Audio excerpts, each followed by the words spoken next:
We've got some things to talk about. All right, let me introduce director, executive producer, Susanne Bier.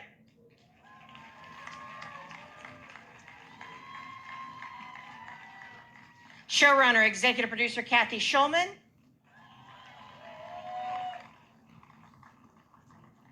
And the woman who's sick with awards, BAFTA, Emmy, Oscar, Viola Davis.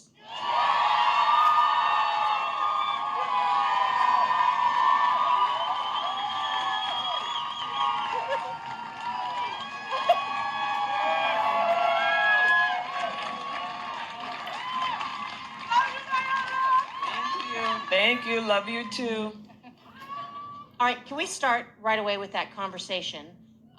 Did it happen? And let's go to it. The words that you used in that conversation with Barack, you dropped the N-word. Is that a conversation that really did happen? I don't know if it actually happened. We use creative license because we all know that Michelle Obama was someone who is someone who does not like politics, the viciousness of it. And so it was an imagined conversation, and I did push for those words to be used because I know those are the words that Black people use in private. We do. We use those words in private, especially to drive something home. And Michelle Obama is from the South Side of Chicago. So I felt like, I felt it was imagined, but I felt good about it being something that could have happened. I want to jump right to the good stuff. You had a conversation with Michelle before you started this, correct? And what was that conversation like?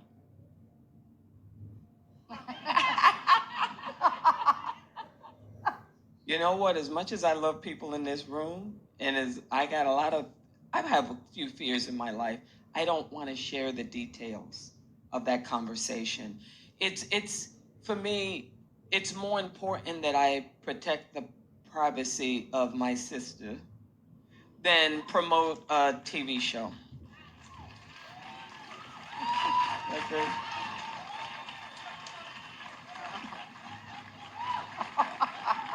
But I know, no buts. I got to move on. Okay. So how did you decide to focus on these three women? I mean, to me, of course, Michelle Obama's a no-brainer. Tell me how that came about. Well, it did start with Michelle Obama and the conversation that Viola and I had about her taking on this incredible part. And in starting to figure out what kind of a season could we do that would, dig deep into the kind of issues that Michelle was dealing with, it sort of immediately drove us back to Eleanor Roosevelt, which is really where the conversations about desegregation started. And she was the first modern first lady. She actually walked in and said, "Can I have an office?" And they were like, "What would you do with an office?" And, once we had the idea to do Michelle Obama and Eleanor Roosevelt, then it was an investigation of Eleanor Roosevelt, who also really started the wheels turning in terms of women's rights, that led us to Betty Ford. Because years later, Betty Ford was the one who really was the first lady to be open about women's issues, psychiatry, breast cancer, and then ultimately, the ERA and the entire fight for ratification. So that was what led us to the three for season 1. You could have easily just done it about one, but did you know you wanted multiple first ladies in this? Yeah, because it was always about trying to track through history the sublimation of voice, and to turn the lens on history to see it through a female point of view. And so it was important to see the continuity of the issues and to be able to point out the similarities as well as juxtapositions, and Susanne will talk about that later. But yeah, we wanted it to intersect and to go through 110 years worth of history all at the same time and per episode. Tell me about that juxtaposition. How do you tell these stories and provide and go with that organic flow into each generation, so to speak? I mean, the interesting thing about having three ladies is sort of, it becomes, on top of becoming the story about each of those three ladies, it becomes a story about all first ladies, and in a way about all women in modern times. It sort of covers everything that all we women are faced with the walls that Michelle Obama bangs into are eerily similar to the walls Eleanor Roosevelt banged into. And so there is a kind of incredibly delicious sense of getting into specific stories, but also understanding a whole lot of things about all of us. And that's why I wanted to do it. And that's also what sort of made the three stories work together.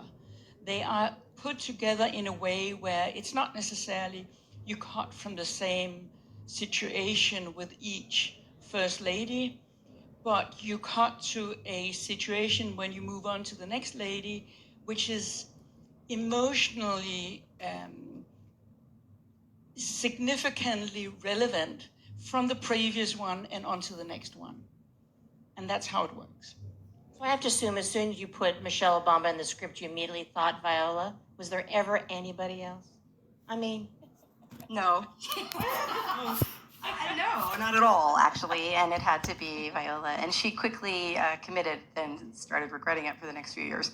But no, it was definitely. Maybe she wishes there would have been someone. Oh, wow.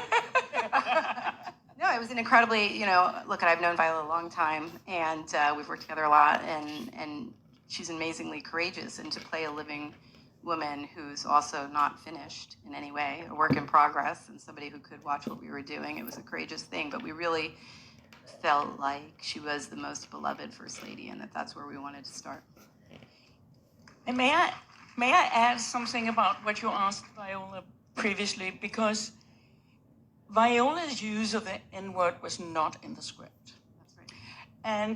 And I think it's interesting because Viola on set kept pushing for things to be stronger and more truthful, which I think you probably always do. But in this specific case, it was really, it was very, very obvious that, we played the scene once, and then Viola kind of added her crazy magic honesty, and then it became really poignant and strong. Well, I believed with not just Michelle Obama, if I were to speak my truth, is with many characters that I play, which are Black. What I believe is missing from so many narratives is cultural specificity. So at most, a lot of people will write a role, and sometimes it's a pretty good role, and it absolutely is written for a white woman, and they'll call your agent and go, "I got a great role for Viola." It wasn't even specifically written for a Black woman. And then you do the role and you're like, but this is not our truth. We wear wigs. When we go to bed, we have hair bonnets on. We use certain language. And when you deny that, you deny the humanity of the character in order to satisfy the needs of an audience that doesn't look like you. Okay? But it was very important for me to keep as much as that as possible with Michelle Obama, because you have to find what's dramatic, okay? And what is dramatic is conflict, whether it be individual conflict or conflict with another human being. Betty Ford's conflict, her addiction, her mastectomy, the whole women's rights movement, Betty Friedan, the feminine mystique, okay? Eleanor Roosevelt, her sexuality. She basically ran the country. FDR had polio. What's dramatic about Michelle Obama?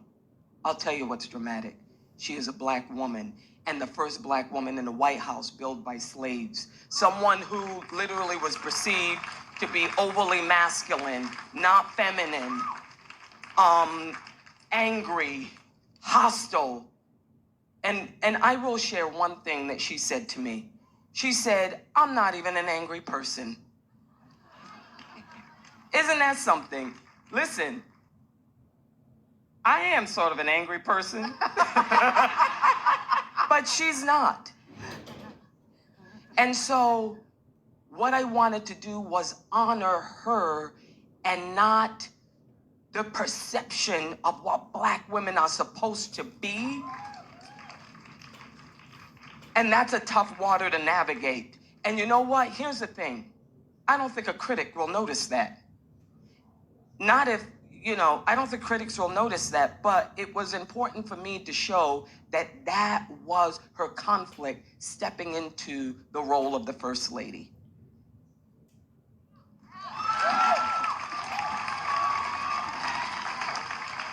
Church of a Viola Davis right here, church.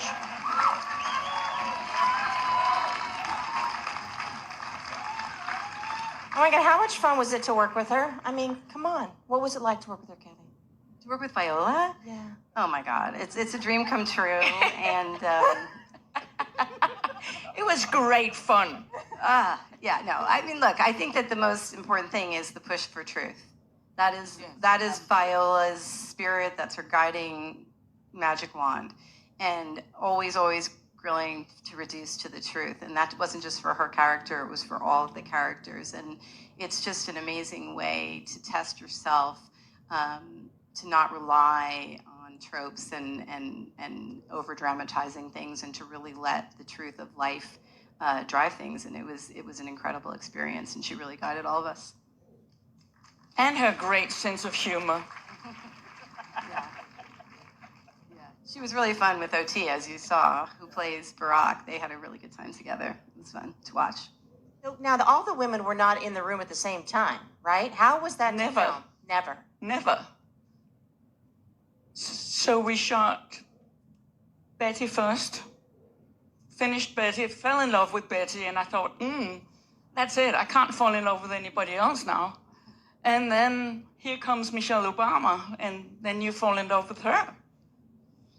And then in the end, we did Eleanor, and we fell in love with her as well. I mean, they're so distinct and wonderful and courageous and maybe a little bit crazy, all of them, in a wonderful way.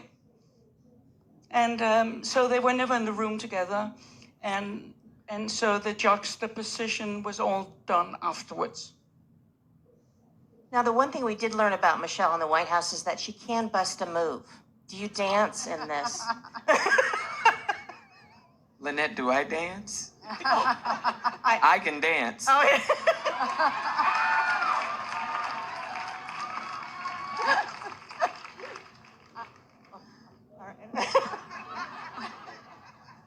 After this experience for all of you, would you ever want to be a First Lady?